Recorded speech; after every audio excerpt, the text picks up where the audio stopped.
আজকে আমি তোমাদের সঙ্গে শেয়ার করব যে proper eyebrow after base makeup করার পরে কি করে করবে। তোমরা যারা নতুন হও তাদের অনেককেই আমি সাজেস্ট করি যে আগে আইব্রো আর আই মেকআপ করে নেবার পরে কিন্তু তোমরা মেকআপটা করবে।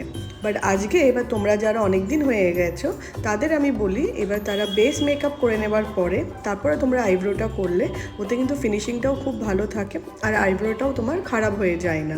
কেন যারা ফার্স্টে আইব্রো করো মেকআপ যখন করতে যাও তখন কিন্তু আইব্রোর ওপর লেগে গিয়ে ওটা সাদা হয়ে যায়।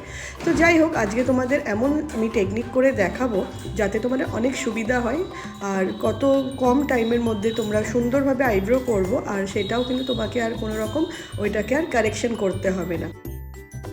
আর একটা কথা আমি বলে রাখি, আইব্রো যখন করবে তখন কিন্তু খুবই হালকা হাতে কিন্তু ব্রাশটা তোমাদের আইব্রোর মধ্যে দিয়ে কিন্তু প্রেশার দিতে হবে। খুব বেশি প্রেশার দিলে কিন্তু যে কালারটা আমরা নিচ্ছি সেটা কিন্তু খুব ডার্কভাবে ওর মধ্যে অ্যাপ্লাই হবে। যত তুমি ব্রাশটা হালকাভাবে আইব্রোর ওপর লাগাবে, টাচ করবে, ততই কিন্তু কালারটা হালকা আসবে।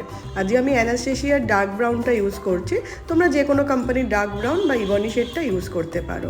তো দেখো আমি আইব্রোটা আজকে আমি স্টার্ট করেছি একদম ফার্স্ট নিচের লাইন থেকে একদম ফার্স্ট থেকে লাস্ট পর্যন্ত নিয়ে গেছি।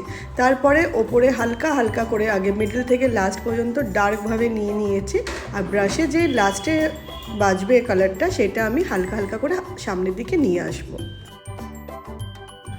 পুরোটা অ্যাপ্লাই করে নেবার পরে দেখো এবার আমি যে ব্রাশের মধ্যে স্পুলিটা আছে ওইটা দিয়ে কিন্তু খুব ভালোভাবে ওইটা ব্লেন্ড করে দেবো। ব্লেন্ড করলে তবেই কিন্তু একটা ন্যাচারাল লুক আসবে, আর আমরা যদি এটা ভালোভাবে ব্লেন্ড না করি তাহলে কিন্তু কালারটা কোনো জায়গায় বেশি কোনো জায়গায় কম আসবে। আর ব্লেন্ড করে নেবার পরে যদি কোনো জায়গায় লাগে তোমার একটু হোয়াইট বা খালি, তো সেখানে কিন্তু আবার রিঅ্যাপ্লাই করে নেবে। আর আমি তোমাদের নেক্সট ক্লাস ডিটেলসটা দিয়ে দিই। আমাদের next basic to advance bridal and hair master class চালু হতে চলেছে 19শে জানুয়ারি থেকে। তো তোমরা যারা ইন্টারেস্টেড তারা কিন্তু স্ক্রিনে দেওয়া নাম্বারে আমাকে কল করে সিট বুক করে নিতে পারো। আমার লোকেশন হচ্ছে বেলুড় মঠ, রঙ্গোলি মলের অপোজিটে। তো দেখো আইব্রোটাও কমপ্লিট হয়ে গেছে। তোমাদের আজকে এই আইব্রো টিউটোরিয়ালটা কেমন লাগলো তোমরা কিন্তু কমেন্ট করে অবশ্যই জানিও। আর ভালো লাগলে কিন্তু আমার পেজটাকে ফলো করতে ভুলো না। বাই বাই, দেখা হবে একটা নতুন একটা ভিডিওতে।